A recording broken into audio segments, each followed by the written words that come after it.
5-day round trip began at the Fort Rouge complex outside Detroit.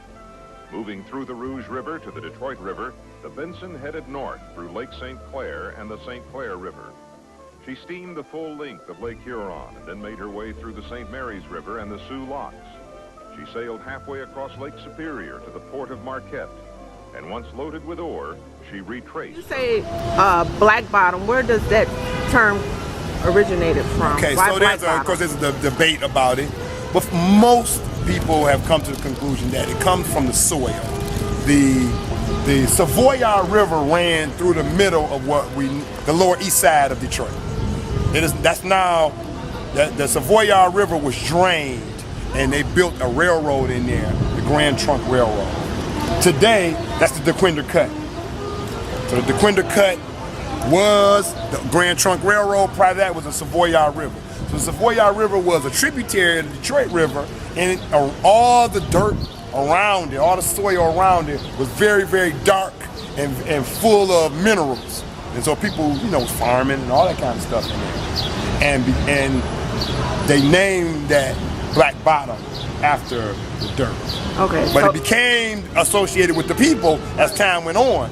Because dance too, that white people did right. Black bottom. So it became, became associated with the black community because at some point, this is the only area, for the most part, that black people were allowed to live. And is that French? Beaubien is French, Cheyenne is French, Randolph is actually French. So most of these streets that run into the river are French. And these streets were farms called ribbon farms. And the streets, they were long, thin strip farms that ran. They weren't big like a plantation, wide, like rectangular like a plantation, but they were long and thin and ran straight to the river, so that you could transport the goods that you were growing onto ships for trading and selling. So you get it right up, you just pack it on to the ships, and the ships would go out, and you sell that way. And these ribbon farm owners, many of them were slave owners. Not Brush, although Brush was a slave owner for a short period of time.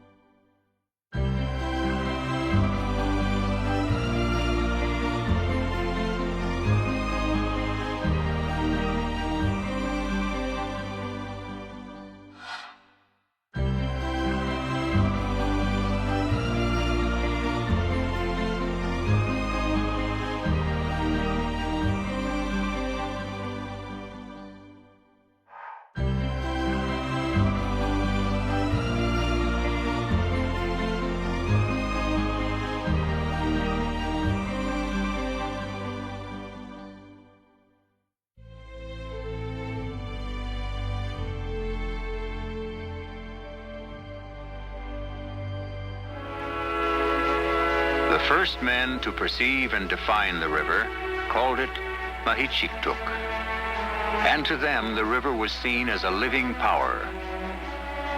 These people of the river journeyed from the west some 6,000 years ago, and there is a legend that their god told them to journey eastward till they reached a river that flowed both ways, and that this would be a fertile land where their people would prosper. There are no Indians living along the river now, but there was a time when there were many villages along its banks